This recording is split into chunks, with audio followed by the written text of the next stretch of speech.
Hi எல்லாருக்கும் வணக்கம். Daily வந்து நம்ம சினிமா பற்றி எவ்வளவோ பேசிகிட்டு இருந்தாலும் இந்த ஆஸ்க் மீ அப்படின்னு ஒரு போஸ்ட் போட்டது நிறைய கொஸ்டின்ஸ் வந்திருக்கு. எப்பவுமே கமெண்ட் பாக்ஸ் நிறைய கேள்வி கேட்பீங்க. அதுக்கு நானும் ஜனனியும் டிஸ்கஸ் பண்ணுவோம். ஜனனி நிறைய விஷயங்களுக்கு கரெக்டாக அதை பதில் சொல்லிடுவாங்க. பட் இப்போது நிறைய கேள்வி வந்திருக்கு இல்லையா, அதை பற்றி தான் இந்த வீடியோவில் பார்க்க போகிறோம். எஸ் பாப் சொல்லுங்க. நிறைய விஷயங்கள் வந்து கேட்டிருக்காங்க. நான் வந்து ஒரு சிலது என்னெல்லாம் பார்க்குறேனோ அதெல்லாம் கேட்குறேன். ஸோ உங்களோட ஆன்சர் சொல்லுங்க. ராம்நாதன் இவர் வந்து கேட்டிருக்காரு, which is the best performance in acting emotional movie? Super star அவர்களுடைய பெஸ்ட் பர்ஃபார்மன்ஸ் நீங்கள் எதை நினைக்கிறீங்க? முள்ளு முள்ளும் தாங்க, சான்ஸே இல்லை. முள்ளும் கதாபாத்திரம் வேறு எந்த நடிகர்னாலும் நடிக்கவே முடியாது. ஏன்னா அந்த கதைக்கு உண்டான கேரக்டர் தலைவர் தான் பண்ண முடியும். வெளியில் பார்க்க ரொம்ப முரடனாகவும் உள்ளுக்குள்ள வந்து ஒரு குழந்தை மனசு உள்ள கதாபாத்திரமாகவும் தலைவர் பின்னிருப்பார். அது சத்தியம் என்னாலே நடிக்க முடியாது. அந்த படத்தில் அவர் நடித்ததுக்கு அவருக்கு நேஷ்னல் அவார்டு மிஸ் ஆச்சு. ஆக்சுவலி கொடுத்துருக்கணும். அதே வருஷம் முள்ளும் மலரும் அப்புறம் இன்னொரு முக்கிய தப்புத்தாளங்கள் 2 படமும் ஆச்சு. தப்புத்தாளங்கள் ரொம்ப ஒரு ரிஸ்கியான ஒரு ரோல். அவ்வளோ சீக்கிரம் அந்த ரோல் யாரும் பண்ண மாட்டாங்க. அந்த வருஷம் அவர் கொடுத்துருக்கணும், மிஸ் ஆச்சு. அதுக்கப்புறம் தளபதி சொல்லலாம். ஓகே, எனக்கு 6 இருந்து 60 வரை ரொம்ப பிடிக்கும். உண்மைதான். ஐயோ, அதுவும் சூப்பரான படம். அதுவும் அது வந்து நான் சின்ன வயசுலேருந்து பார்த்து லைக் இவ்வளோ எமோஷனலாக நமக்கு நம்ம அப்பாவை லைக் ஐயோ இவ்வளோ பண்ணியிருக்காங்க சாக்ரிஃபைஸ் அப்படின்னு ஒரு தோணக்கூடிய படம். அண்ட் நீங்கள் சொன்ன சூப்பரான படம் தான், செம்மையான படம். ஒரு கமர்ஷியலாக ஆக்ஷன் ஹீரோவாக எமர்ஜாய் வந்ததுக்கப்புறம் நடித்த படம். ஆனால் பட்டையை கிளப்பிச்சு பாக்ஸ் ஆஃபீஸும் சூப்பர் ஹிட் அந்த படம். எஸ். அண்ட் நெக்ஸ்ட் கொஸ்டின் வந்து ஜானஸ் கிட்ட இருந்து, நீங்கள் வந்து திருமுருகன் கூட கல்யாண வீடு சீரியல் ஆக்ட் பண்ணீங்க. அவருக்கு வந்து அது ரொம்ப பிடிச்ச கேரக்டர்னு நினைக்கிறேன். அந்த எக்ஸ்பீரியன்ஸ் பற்றி சொல்லுங்கள். அண்ட் நீங்கள் எந்த ஏஜ்லேருந்து சூப்பர் ஸ்டாரோட ஃபேன்? ஓகே, ஃபஸ்ட்டு கேள்விக்கு பதில் வந்து ரொம்ப நல்ல எக்ஸ்பீரியன்ஸ். அவர் வந்து கொஞ்சம் ரியலாக எடுப்பார். ரொம்ப ரியல் லொக்கேஷனில் வெயிலில் நடக்க விட்டு சினிமா மாதிரி தான் ஒரு ட்ராமாவே எடுப்பார். ஸோ நல்ல எக்ஸ்பீரியன்ஸ், நிறைய கற்றுக்கிட்டேன் அதில். 2வது கேள்விக்கு பதில் பார்த்தீங்கன்னா, நான் பிறந்ததுலேருந்தே தலைவர் ஃபேன். ஸோ அப்போ இருந்தே தலைவர் பிடிக்கும்.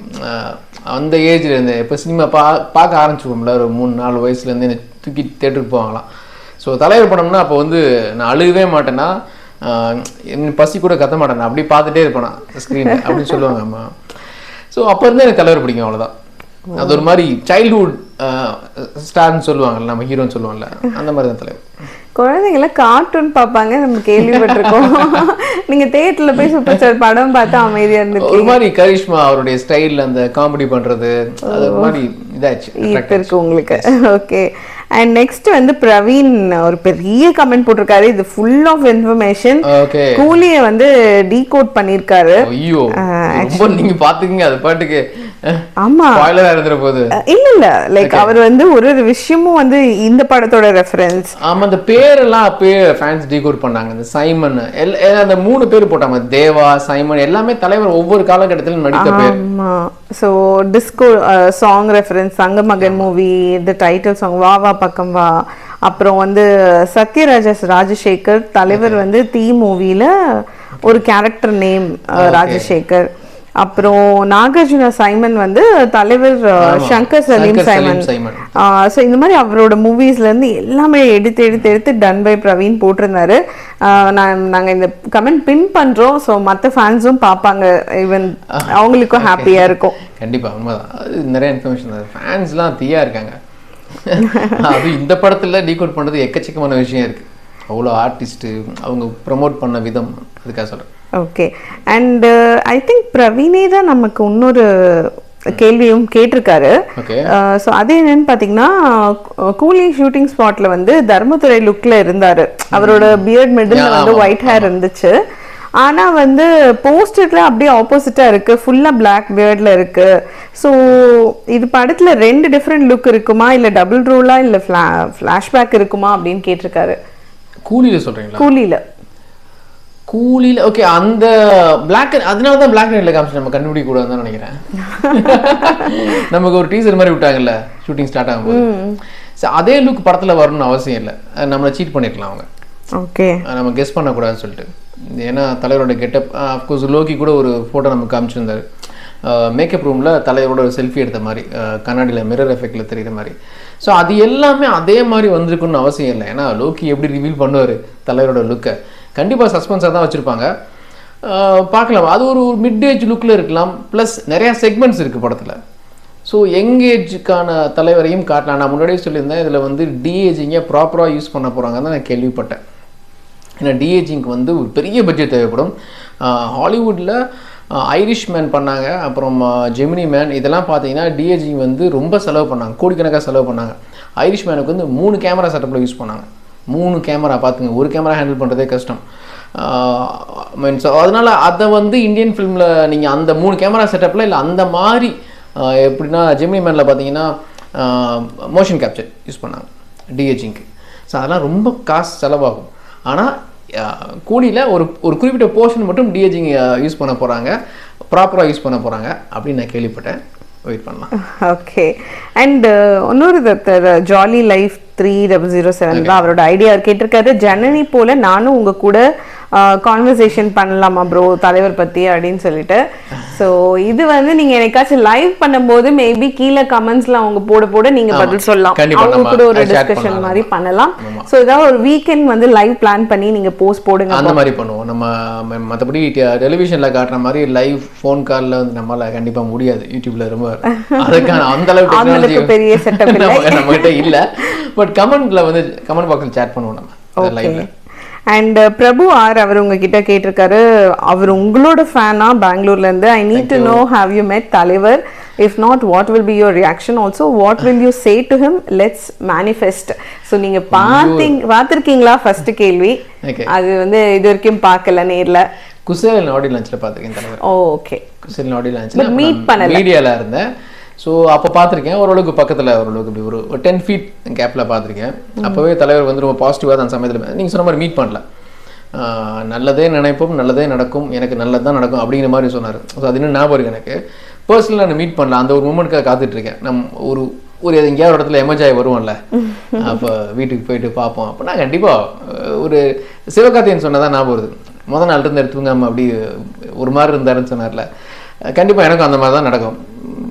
அதெல்லாம் போகும்போது கண்டிப்பா தெரியும். எனக்கு எஸ்கே தான் லிங்க் பண்ணிக்கிறேன் நான். ஓகே. அதான் பார்த்தா லைக் என்ன சொல்வீங்க அப்படி ஏதாவது யோசிச்சு வச்சிருக்கீங்களா? எனக்கு ஏதாவது சொல்ல நம்மளால பேச முடியாது, அவ்வளவு பெரிய ஆளு. நான் அந்த ஆரா நான் ஃபீல் பண்ண நினைக்கிறேன். நிறைய பேர் சொல்லுவாங்க ரஜினி சார் நேரில் மீட் பண்ணும்போது ஒரு ஆரா இருக்கும், ஒரு பாசிட்டிவான ஒரு வைப் இருக்கும். இன்னொன்று சொல்லுவாங்க, அவரை விமர்சனம் பண்ணவங்க கூட அவர் நேரில் பார்த்ததுக்கப்புறம் விமர்சனம் பண்ணல, ஏன்னா அப்படி சேஞ்ச் ஆயிடுவாங்க. மீன்ஸ் அவர்கிட்ட அவர் அப்படி ஒரு வைப் இருக்கு. ஸோ அதை ஃபீல் பண்ணணும்னு ஆசைப்பட்றேன். மேனிஃபெஸ்டிங் பார்க்கலாம், நடந்தா கண்டிப்பா உங்களுக்கு சொல்றாங்க. ஓகே. அண்ட் ஃபியர்லெஸ் கணேஷ் அவர் வந்து ஒரு क्वेश्चन கேட்டிருக்காரு. எனக்கு வேட்டையன் மூவிக்கும் ஜெய்பீமுக்கு வந்த மாதிரி ப்ராப்ளம் வரும்னு நினைக்கிறேன். அது ஒரு சில இன்சிடென்ட்ஸ்க்காக போட்டிருக்காரு. அதுவும் இல்லாமல் தலைவரோட ஃபர்ஸ்ட் 100 Club மூவி வந்து சிவாஜி செம படம். தலைவர் நடித்த படத்துலேயே ரொம்ப ஃபேவரட் மூவி அந்த படம். ஸ்டைல் ப்ளஸ் ஸ்ட்ராங் கண்டென்ட் இருந்ததுனால ஒர்க் ஆச்சு. ஸோ வேட்டையன் ரொம்ப கண்டென்ட்டாக போகாமல் தலைவரோட ஸ்டைல் ஆட் பண்ணியிருந்தா மூவி இண்டஸ்ட்ரி ஹிட் தான் அப்படின்னு சொல்லி அவரோட இதை சொல்லியிருக்காரு. அதான் இப்போ வந்து இந்த ப்ராப்ளம் ஏதாவது வரும்னு நினைக்கிறீங்களா? ஏன்னா ஒரு சிலர் சோஷியல் மீடியாவில் இதை போட்டுட்டு இருக்காங்க, இப்போ வெயிட்டைன் வந்து டிலே ஆகும், இன்னும் நிறைய ஒர்க் போல, ஏதோ ப்ராப்ளம் இருக்கு அப்படின்னு. இல்லை ஆக்சுவலி இல்லைங்க. அது வந்து ஜெய்பீம் அப்போ அவரே சொல்லிட்டார். அப்போ வந்து சூர்யா மன்னிப்பு கேட்கணும்லாம் கேட்டாங்க. அப்போ திரு ஞானவேல் என்ன சொன்னாங்கன்னா, இது என்னுடைய பர்சனல், இது என்னுடைய தனிப்பட்ட ஒரு விஷயத்தில் தான் நான் அந்த மாதிரி பண்ணேன். ஒரு கேலண்டரை சுட்டி காமிச்சாங்க. அப்புறம் எம்எஸ் பாஸ்கர் சாருடைய கதாபாத்திரம் ஏன் அந்த குறிப்பிட்ட ஒரு கேஸ்ட் நீங்கள் அப்படி டம்மியாக காமிச்சிட்டிங்கலாம் சொன்னாங்க. ஓகேங்க, நான் வளர்ந்த விதம், பேசி பழகின விதம், நான் அந்த மாதிரி என்னுடைய ஒரு இதில் வச்சுட்டேன் அப்படின்னு சொன்னார். ஸோ மறுபடியும் அப்படி ஒரு பிரச்சனை இதில் நடக்க வாய்ப்பு இல்லை. ப்ளஸ் தலைவர் இதெல்லாம் நோட் பண்ணக்கூடிய ஒரு ஆள். நான் என்ன நம்பியாரான்னு சொல்லி கபாலியில் பேசினதுக்கு 2 நாள் டைம் எடுத்துட்டு அந்த ஃபேமிலிட்ட பெர்மிஷன் வாங்கினதுக்கப்புறம் தான் டைலாக் பேசிட்டார். ஸோ அதே மாதிரி சந்திரமுகியில் வந்து ஒரு வசனம் வரும், தாழ்ந்த ஜாதின்னு சொல்லியிருப்பார். அப்புறம் அதுக்கு அந்த கம்யூனிட்டி சேர்ந்தவங்க வந்து அவர் தனிப்பட்ட முறை லெட்டர் எழுதினாங்க. அதுக்கு தலைவர் வந்து வருத்தம் தெரிவித்தார்.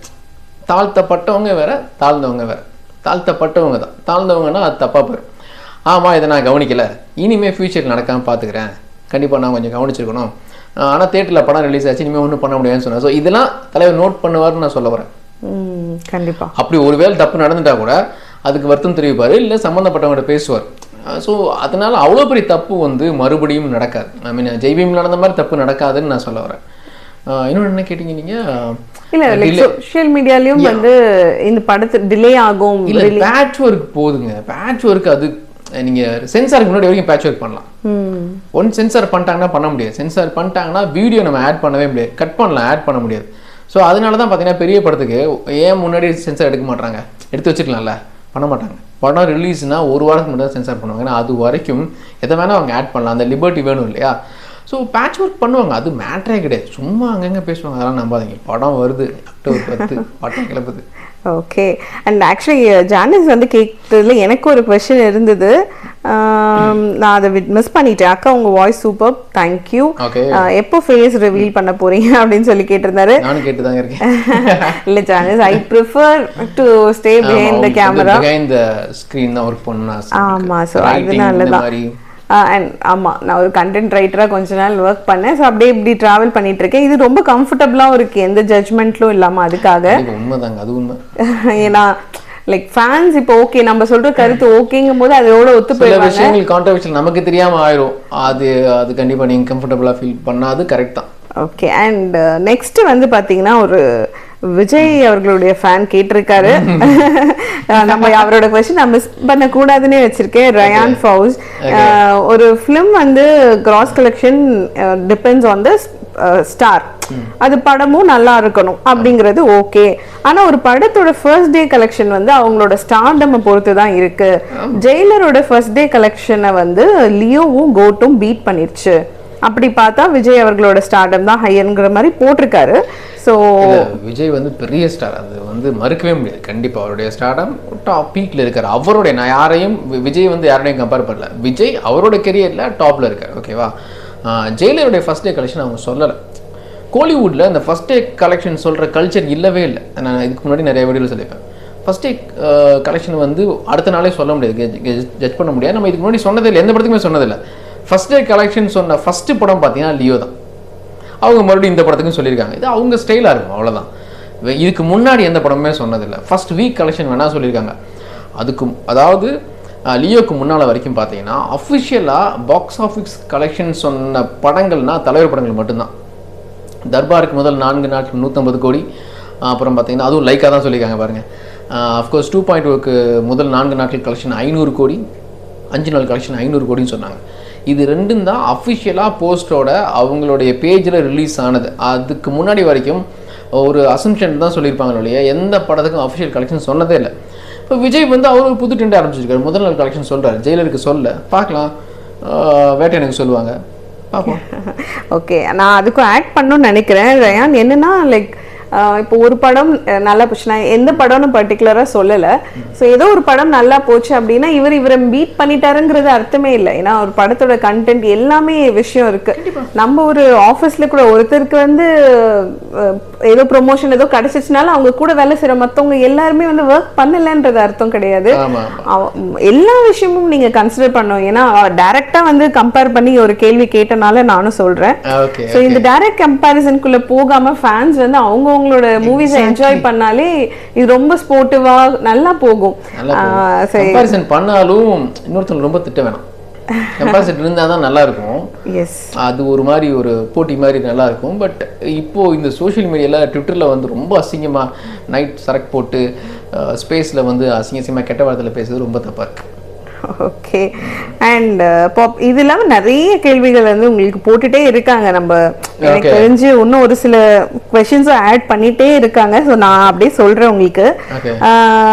உங்களை வந்து லோகேஷ் அவர்கள் வந்து கிண்டல் பண்ணியிருந்தாரு, பாப் டீகோட் பண்ணிட்டாரு, கண்டிப்பா படம் இதுக்கு ஆப்போசிட்டா தான் இருக்கும்னு சொல்லிட்டு. ஆனா அதுக்கப்புறம் அவரே ஜஸ்ட் ஃபார் ஃபன் அப்படின்னு சொல்லி போட்டாரு. அண்ட் ரயான் கிரியேட்டர்ஸ்னு ஒரு ஐடியில இருந்து என்ன வந்திருக்குன்னா வேட்டையின் ஸ்டோரி பத்தி அவர் போட்டிருக்காரு. போலீஸ் ஒர்க்ல இருந்து ஒன்னு டிஸ்மிஸோ இல்ல சஸ்பெண்டோ பண்றாங்க. எனக்கு இது கிட்டத்தட்ட உண்மையா இருக்கும் வாய்ப்பு இருக்கு, அதனால நம்ம சொல்லாம வேணாமான்னு தெரியல. ஓகே, இது ஆல்மோஸ்ட் எனக்கும் தெரியல, இது ப்ராபப்லி அந்த மாதிரி இருக்கலாம். அவர் கரெக்டா கெஸ் பண்ணிட்டாரு. நம்ம நடந்ததுக்கு அப்புறம் வேணா சொல்லுவோம். நான் படிச்சேன், நீங்க ஸ்பாய்லர் இருக்க வேண்டாம்னு சொல்லி இவ்வளோ டீட்டெயிலா சொல்லலன்றீங்க. இல்ல இல்ல இல்ல, நான் முதல்ல சொல்லியிருந்தேன் டீசர்ல இருக்கிறத மட்டும் நான் டீகோட் பண்றேன்னு சொல்லியிருந்தேன். ஆனா இவர் சொன்ன அந்த விஷயம் இருக்கு பாத்தீங்களா, இப்ப சர்வீஸ்ல இல்லாத ஆள் நானும் சொல்லியிருந்தேன். பட் அதுக்கப்புறம் ஒரு மேட்டர் போட்டிருந்தாரு. ஓகே, நான் அதை படிக்கல, நிறுத்திட்டேன். எஸ் எக்ஸாக்ட்லி, அது இருக்க வாய்ப்பு இருக்கு. ஒருவேளை நடந்திருக்க வாய்ப்பு இருக்குது. அவர் கரெக்டாக தான் கெஸ் பண்ணியிருக்காரு, பார்க்கலாம். பட் நடந்ததுக்கப்புறம் நம்ம சொல்லுவோம். இன்னும் ஒரு ட்ரெயிலரில் காமிச்சிட்டாங்கன்னு வச்சுங்களேன். ஏன்னா துஷாரா அவங்க என்ன சொல்லியிருந்தாங்கன்னா, எனக்கு தலைவர் கூட தான் ஃபர்ஸ்ட் டே ஷூட்டுன்னு சொன்னாங்க. ஸோ நிறைய மேட்ரு இருக்குது. எனக்கு ஒரு சில விஷயம் நான் கேள்விப்பட்டிருப்பேன்ல, ஓகே, அவங்க உள்ளே இருந்தவங்க சொல்லியிருப்பாங்கல்ல, அது ஒரு அதனால் அதை நம்ம ரிவீலே பண்ண வேணாம். அவர் யார் சொன்னார்? இது சொன்னது வந்து ரயான் கிரியேட்டர்ஸ். ஓகே, நம்ம அதான் ட்ரெய்லர் வரட்டும், இல்லாட்டி அதுக்கப்புறம் படம் பார்த்துட்டு நம்ம அது கரெக்டாக அவர் கெஸ் பண்ண ரைட்டாக இல்லையா சொல்லுவோம். ஓகே. அண்ட் இன்னொரு ஐடி ராகவேந்திரா ஆர், அவர் வந்து நான் தான் ப்ரோ டிக்கெட் இருந்து உள்ள அனுப்பவில்லை அப்படின்னு போட்டிருந்தாரு. ஸோ நம்ம அதை பற்றி அட்ரஸ் பண்ணியிருந்தோம், பட் ஸ்டில் அக்னாலேஜ் பண்ணியிருக்காருன்னு. நெக்ஸ்ட் லோகேஷ் குமார் வந்து தலைவர் எதுக்கு பிக் பட்ஜெட் மூவி லைக் 2.0 கல்கி, சலார், கேஜிஎஃப் இந்த மாதிரியான பெரிய படம் பண்ண மாட்டேங்கிறாரு. ஆக்சுவலி 2.0 அவரோட படம் தானே, இந்த லிஸ்ட்ல அது சேர்ந்திருக்குன்னு எனக்கு தெரியல. இல்ல அவர் என்ன சொல்லணும்னா, அந்த மாதிரி மறுபடியும் ஏன் பண்ணல. ஓகே, 2.0 வந்து ஹை பட்ஜெட் ஃபிலிம்ல, அந்த சமயத்துல அதான் high budget, India's high budget ஃபிலிம்னா அதான் 450 crores சொன்னாங்க.